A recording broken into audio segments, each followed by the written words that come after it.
one of the big categories of things that we discuss with people is having to get past the concept that fair and equal are the same thing.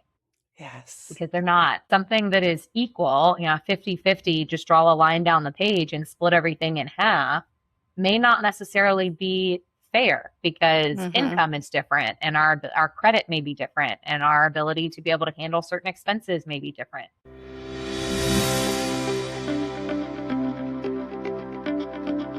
Welcome to the DCA podcast. Today, we're going to tackle a topic that can feel really overwhelming during divorce, and that's money. We all know financial decisions made during divorce can have consequences for decades. Yet, so many people enter the process without fully understanding their assets, their living expenses, how retirement accounts work, what the tax implications are, what their life's really going to look like. So we're going to talk about the importance of financial literacy, talk about how to evaluate settlement options. We're going to talk about the common mistakes people make and what somebody can do to improve their financial confidence during divorce. So today I am joined by a special guest, Alyssa Miller. She has a ton of letters after her name. We'll talk about that a little bit. She's a private wealth advisor with Feldmeyer Financial Group and a co-founder and managing director of Alternative Divorce Solutions, which is a Dayton-based practice she built with her dad to help divorcing clients gain financial clarity, whether they're mediating, doing collaborative divorce, or they're litigating. So, Alyssa, I'm glad you're here. I'm going to go through some of your titles real quick so people can understand, what you're talking about. Alyssa is a certified financial planner. She's a personal financial analyst. She's a certified divorce coach. She's a certified long-term care professional, a certified divorce financial analyst, all the things. She's even served as a national board member for the Institute of Divorce Financial Analysts, which is where I got trained. That's where the CDFAs get trained, right? And she's spoken nationally, presented to the Bar Association, et cetera, and focuses most of her work on helping clients understand where they stand financially, how they can evaluate those settlement options, and most importantly, create a realistic plan for their life after divorce. Whew. Alyssa, welcome to the podcast. Did I catch everything? Yeah, you nailed it. Thank you for having me. Yeah, we're so happy you're here. Let's start off with this. Why is financial literacy such a critical part of navigating divorce? Yeah. And then let's talk about some of the common mistakes you see people make. Yeah, well, we could definitely, we could talk all day about that. And I definitely do. We have plenty of discussions about this topic for the community because unfortunately, so much of the time we see things on the other end after it's too late, after something's already been agreed to. And, at that point it is what it is. And we move forward and we make it work. But there's so many times where we look at something and say, oh, if we would have just done this slightly differently, or if different decisions had been made, or if they had information at the time, we may have been in a better position to, negotiate or to understand the long-term ramifications of a settlement offer. Yeah. And financial literacy from that standpoint, I just feel is so important because still in so many families that we serve, it tends to still be one person has a little bit more knowledge or a little bit more dominance in handling this subject than the other. Yeah. So much of the time we see maybe one party is helpful in paying the bills and managing the day-to-day, maybe keeping an eye on the budget, kind of cash flow in and out. But that same person doesn't always have the same insight into the investments and, some of the broader picture on things. Those roles, sometimes are shared, but a lot of times are still siloed for couples. And so when you're put into a position, having to evaluate these things and not having been that person, it can be very overwhelming and cause a lot of angst. Yeah, I agree. What financial information would you say most people don't understand when they're coming into this divorce process? Yeah. Depending on their comfort level with finance and understanding the investments that they have, a lot of times it's just some basics in terms of understanding what the different assets that they are, how they're taxed, how their long-term consequences of being able to pull money out of them and when we look at things from a liquidity standpoint, and what is the value of one asset over another. A lot of times there's an emotional tie to an asset, right? Specifically real estate a lot of times. Yes. Yeah. And we're going to talk about that for sure. Yeah. Yeah. And that can tend to be, challenging because we have memories associated with a place or a thing that people sometimes gravitate more towards as opposed to, money in an account. Whereas, depending on the scenario, may make a drastic difference for long-term planning. Yeah, I agree. Let's talk about, you've got somebody who doesn't understand the finances. Maybe their spouse took care of all of it. They just kind of ran the household expenses through a joint credit card and they didn't worry about it much. And now here they are and they're embarrassed. I hear that a lot. Like, I'm so embarrassed. I didn't have a better handle on this. How do you approach those clients or how do you work with them? Yeah. I hear that a lot too. Yeah. In the work that we do. And, what I always tell clients or people that come in to have discussions with us is there's nothing to be embarrassed about. We all have different roles. We all have different strengths, right? In my home, I don't do any of the cooking. I'm an awful cook. When my husband's out of town, we do takeout. Okay. That's not my role. And that's okay, right? We all have our strengths and we have areas where we excel and it is what it is. But at this point, it's really important to take a little bit of a step back and to say, let's get educated on some of these pain points to be sure that maybe we can't get you fully to equal footing, but we can surround you with experts or people who have the knowledge to be able to help and fill in those gaps where people are uncomfortable. And ultimately, we typically find that a little bit of information goes a long way in terms of, increasing confidence in the subject. Right. Yeah. I mean, I like to use the word yet. You don't understand it yet.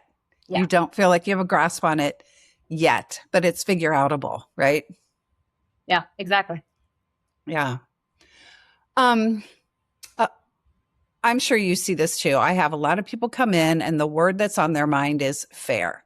I want to get what's fair. I want to get what I'm entitled to. Which doesn't always incorporate thoughts about long-term financial stability. So how do you help clients shift from thinking about what's fair today to thinking about, is that workable for tomorrow? Yep. Agree. We get that a lot as well.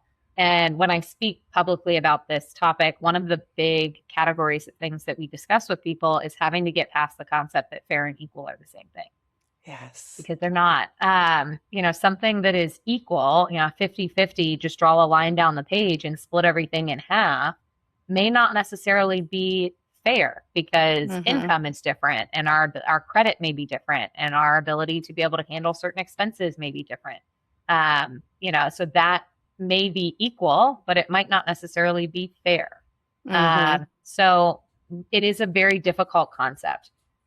We also have seen a lot of clients get really concerned about past financial decisions that were made and feeling like that needs to be rectified during the divorce process in some way, shape, or form. For example, my husband put a bunch of money into XYZ stock and it just tanked. And I feel like I should be able to get some of that money back. Unfortunately, some of those things, there's nothing we can do about it, right? That money's gone. It was spent. It was invested improperly, whatever the case may be. Now, extreme situations, a lot of times there may be an avenue for an attorney to be able to get involved, to be able to make an argument about that. But generally speaking, it is what it is at that point. And we have to have a lot of conversations with people to say we are where we are. How we got here usually doesn't matter. Unless there was, fraud or, something really drastic that got us there. And so now we just have to look at how do we take the information we have and move forward with this? How do we, make the best situation out of what we have today? And a lot of times that comes down to trying to set aside the stress of what's going on now and be able to look forward and say, what is it that you do want after this? And sometimes it's easier, we find, for people to figure out what they don't want, right? So having those discussions to say, what is the game plan, right? If it was a stay-at-home parent that we're speaking with, what sort of education do we maybe need to be able to get you back up on your feet? What sort of jobs do you think you would be able to qualify for? What is that income going to look like? Mm-hmm. right? We have a lot of conversations with people about housing and what is the game Yeah. plan? Do we want to keep the kids in the same school district? If Right. so, what options are available and what can we Does it make afford? sense to buy? Does it make sense to rent? Right. We're Mhm. running all those Yeah. scenarios with them. Yeah. And so in sometimes that is difficult for people to do, especially in an emotional state where there's just a lot of chaos going on, which is completely Mm-hmm. understandable. But if we can get people to self-regulate and to be able to say, let's look towards the positive in terms of what your next phase of life is going to look like, what do we need to do to be sure that those goals can be achieved, whether it's short term or long term? Mm-hmm. Right. Right. So we're talking today about financial literacy, and somebody comes in, they don't know. The first thing I think I do and you do is we talk about gathering documents, right? Because we need to know what's on the table to be divided. We need to know what we have so we can educate our clients about it. So can you just briefly run through, I know the list is long, Yeah. but briefly run through what kind of documents a coach could work with their clients to gather, or people that are going through divorce listening. What Yeah. would you encourage them to go look for first? What are they going to pull together?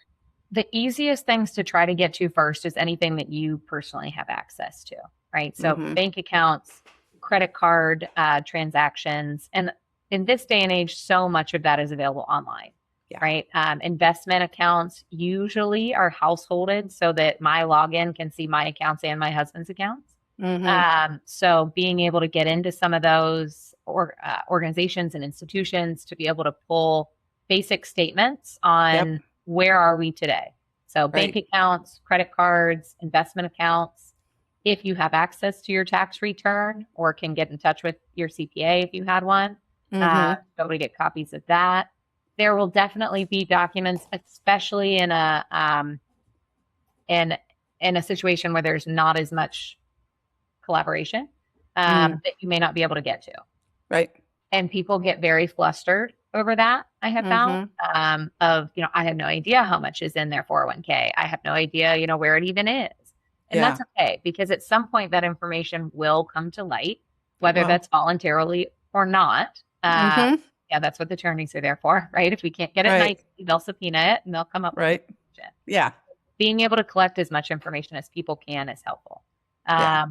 I also tell people to pay attention to their mail, although so much that comes now comes digitally. Yeah. There are plenty of things that still come as a quarterly statement or a notice through the mail. So paying attention to the fact that do we get notices and information from Chase Bank?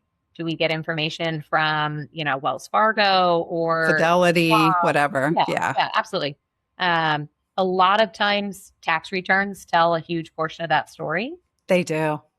So if people don't have access to it, we tell them at least get me your tax return because you had to sign it. You should be Mm-hmm. able to get access to it. Yep. And that tax return can tell me a lot of times exactly where everything is. And we can help Mm-hmm. guide people to, where we need to contact institutions. Right. Right. And gathering all this information, I always say we're accomplishing two things at once, right? One is the income and expense. Yeah. What does it cost me to live?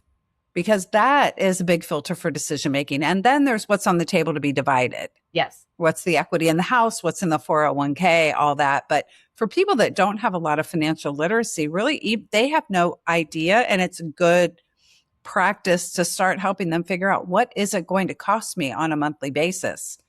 Because I'll hear, I'm sure you hear this too. He told me I have to get a job. He told me I'm going to have to go back to work. And I'm like, do you? Right? That's your choice. We're going to look.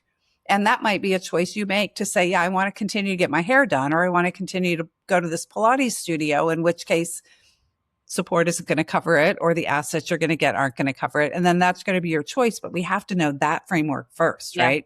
Mm-hmm.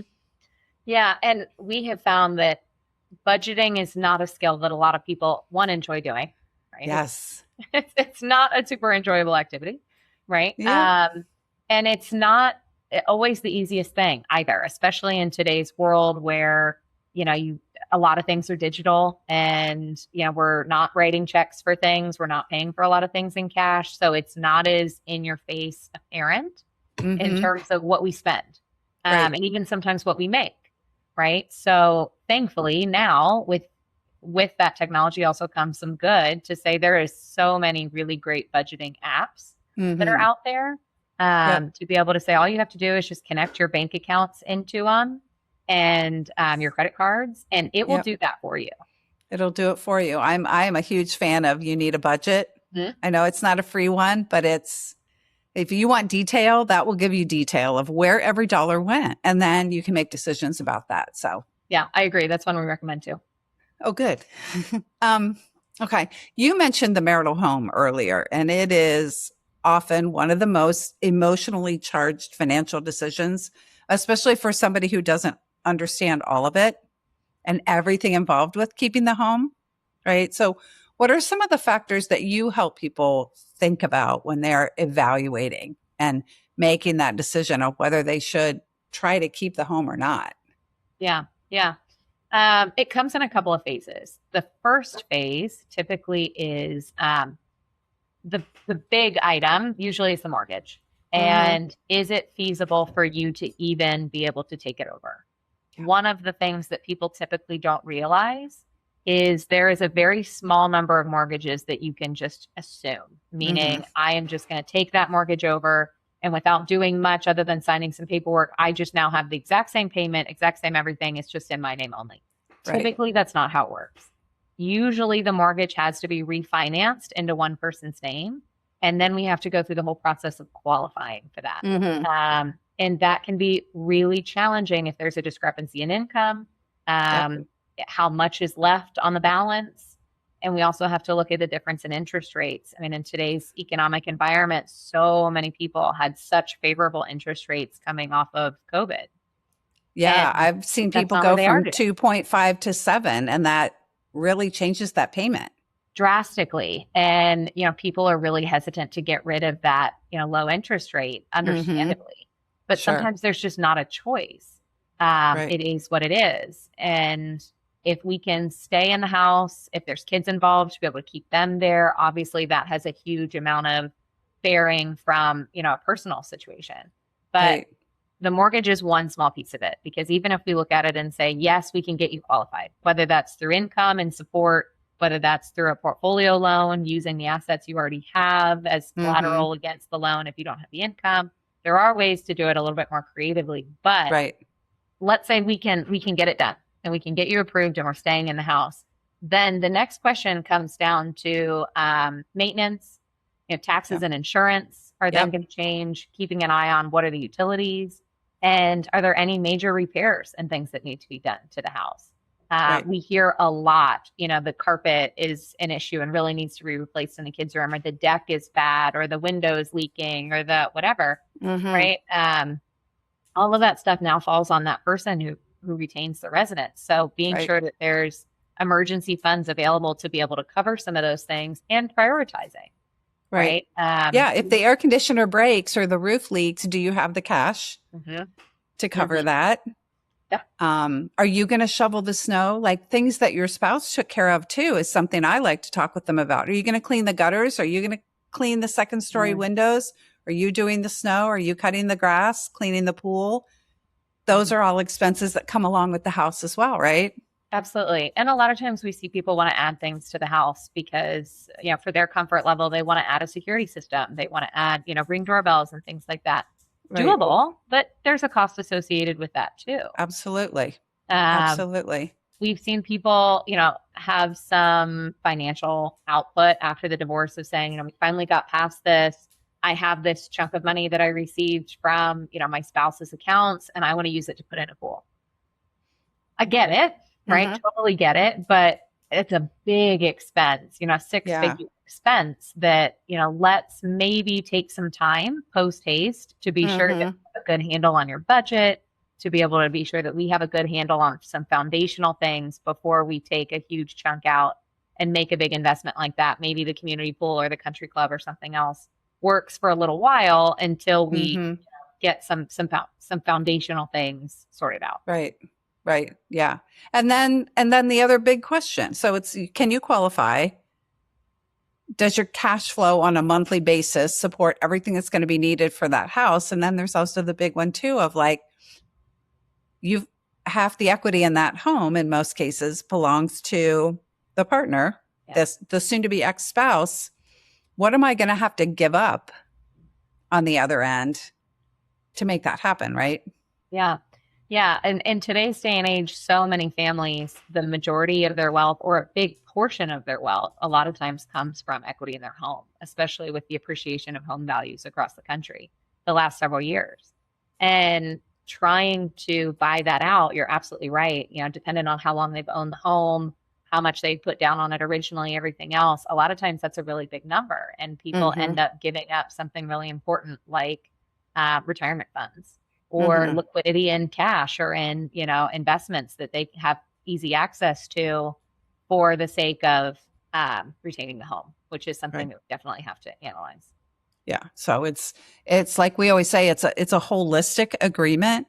You can't just make a decision about I'm keeping the house without understanding everything else that means. Yeah.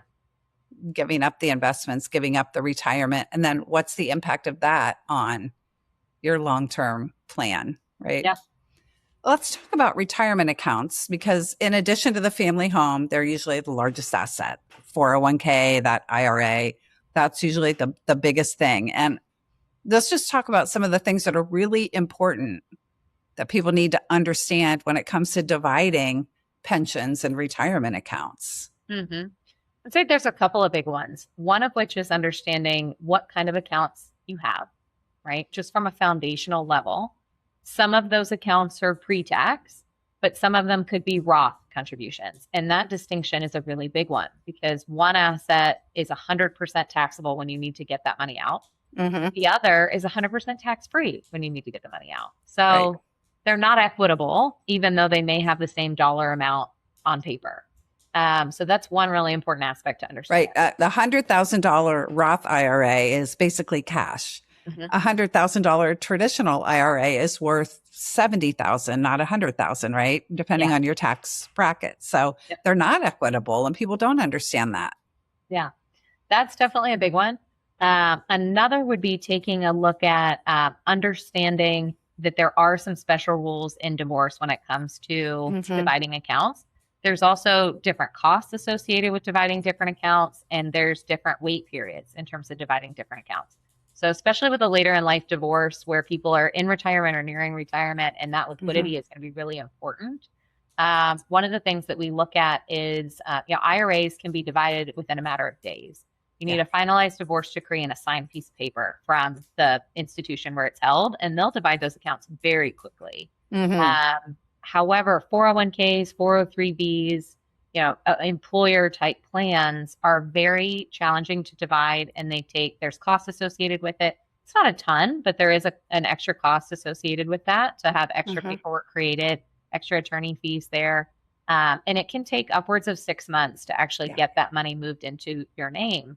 And if there is a time crunch or we need the money for liquidity to be able to buy a house or, do all these things, sometimes that can be a big factor in just saying, I want the same amount of money, but out of this account, not that one. Right. And that's part of getting literate about what these different accounts are, what the tax implications are, what the transfer requirements are, so that you can ask for in your settlement offer the things that support your own needs. So we've got to get clear. And, one of the things I really appreciate about you is that, you're a wealth manager, but you also took the time to go get certified as a divorce coach so that you're helping people look at that holistically and understand these emotional things that kind of get in the way of decision making. Yeah, absolutely. I will say one closing thought on that topic. Pensions are a completely different ball of wax. Okay. We have it a lot here in our local community, right, with all of the different educational institutions and with the military base being right up the street. So from military or federal employee retirement system, those plans can be very intricate, and all the pension plans are very different. Police and fire is very different from teachers' pensions, is different from military, is different from federal employees. Right. And there's a lot of nuance involved in those that the attorneys are not necessarily always as well versed in as financial professionals. And if there's a pension involved and we're looking at valuing it and saying, I would rather keep all of my 401k and you keep all of your pension, is that fair? those decisions, I would definitely involve a financial person because there is way more moving pieces with a pension division than just, I have $1 million in my 401k and we're going to divide it. Yeah, absolutely. Those federal pensions are they're tricky. You really need somebody who knows their way around and knows what questions to ask. Yeah. And knows how to do the paperwork right. Yes, Because like you were saying, like a traditional 401k is something called a quadro. Most people are familiar with that, qualified domestic relations order. Not for the federal government. Of course, they have their own special requirements of a different kind of paperwork. So you've got to be working with somebody that's familiar with that. And military roles are even more complicated with, how many years were you married and years of service and what benefits do you still qualify for if you're the non-military spouse? And there's very stringent deadlines to be able to keep your medical insurance and everything else. That one is very tricky, and I would definitely get help on those. Yeah. I know we're starting to wind down here, but I guess for somebody who hasn't had a big role in their family finances, our goal is to help them create some financial stability after divorce. So if they've never managed the finances before, what would you recommend that they do in the first 90 days after divorce? One of them I think is an easy one we've talked about is getting a handle on your cash flow. That is something we can absolutely control. It is something that we, one, really have to know. And there is definitely plenty of one-off expenses that come right after the divorce being finalized, right? Some payoff of legal fees and those things aside, right? Replacing furniture, replacing physical assets that were divided. Those things aside, getting a good sense for what is my monthly spend. Am I getting ahead, breaking even, or coming up short? Mm-hmm. In all of those scenarios, there's opportunities to learn from it. The other thing that we really preach is ask for help, right? Whether that's finding a financial advisor or whether that's, talking to friends and family that are more financially comfortable with these topics. I joke all the time with my girlfriends. There's a group of 12 of us that get together every month and we play cards, which usually turns into not playing cards and just sitting and talking and having a glass of wine. And that sounds like my book club, which was essentially wine club most nights because we didn't read it. We joke that there's pretty much no topic that's off limits, especially because a lot of them are medical. So they've seen everybody's rash and everybody's kids, whatever, right? Right. But the one topic that people are very uncomfortable talking about still is money and finances. And I'm in that group and things come up and I offer, do you guys want to talk about it? And they're like, oh, no. Right. People feel like it's still a taboo subject. Yeah. And so if you're uncomfortable talking about it, find somebody that you're comfortable talking to them about it, right? Find somebody that can help because so much of the time, if we can just get you pointed in the right direction, great. Right. There's a lot of financial advisors that will do free consultations.